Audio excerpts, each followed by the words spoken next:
Well, here we are again. This is the grain elevators in Arena, and you can see they're fairly old, all wood sheathed. They haven't been, many of the other working elevators have been resheathed, usually with tin or aluminum siding, or been replaced altogether just by grain bins. So this is actually a fairly old set, probably built to a standard design, possibly even stick-built or part of a kit that came out and was built on the site.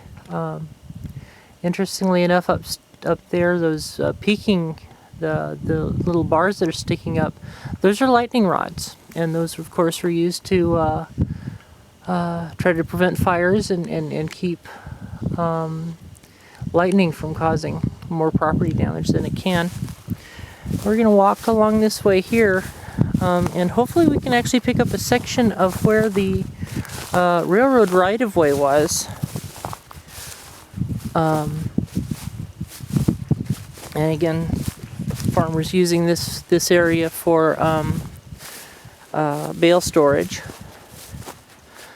So I'm hoping I'm not trespassing, but I don't plan on doing any harm to anything other than just document the past. In the back of the elevator, you can see here is a small little shack.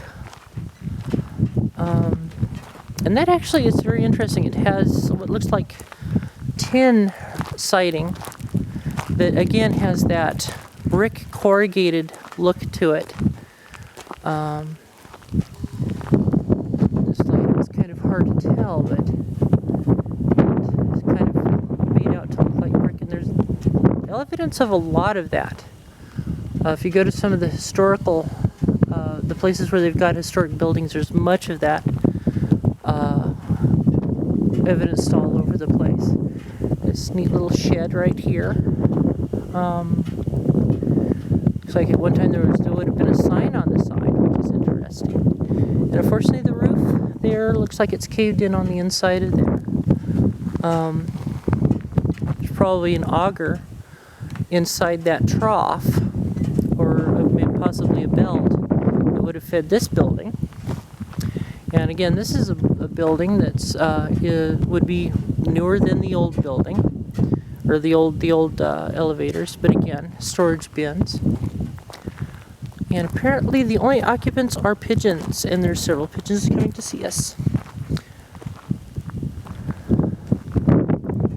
As you look at this side, you can tell that the repair is getting worse and worse, and eventually these things will probably just fall down. Which is a shame, but of course they're not really being used for anything at all. They're just standing of their own volition.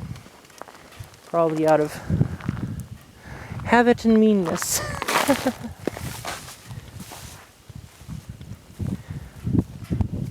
In this elevator, I don't know if I can get to the other side of the elevator. That's probably some way of getting the grain from the top, or from the bottom to the top here. And this here, I would imagine, right along this path here would have been where the railroad was.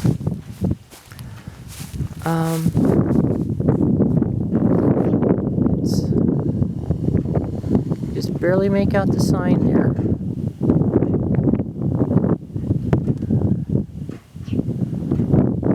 This is the back side of the shed here.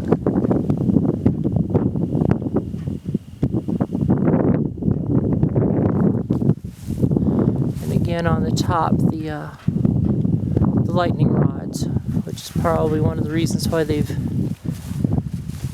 existed for so long.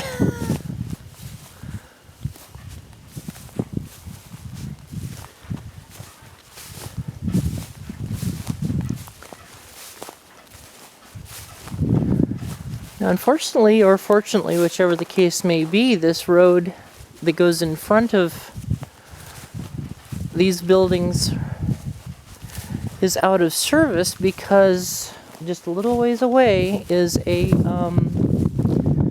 crossing over a large body of water, and that crossing has been washed out. So this is pretty much the end of the line for the road.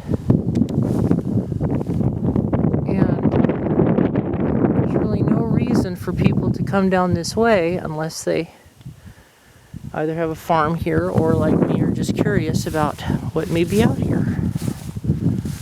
So you can see that construction underneath the panels there. Again, all wood construction. But I would imagine that was designed to have the panels over the top of it.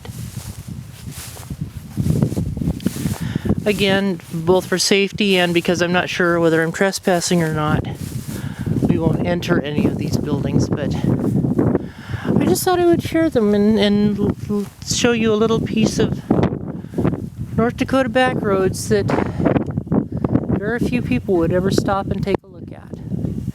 And who knows, the next time a big storm comes along or a big blizzard, these grand old structures just might not be here anymore. So, and with that, I'll show you the little cross section there. But with that, we'll call this good, and this was Arena, and I will actually have a link to the location on Google Maps. And thanks for traveling with me.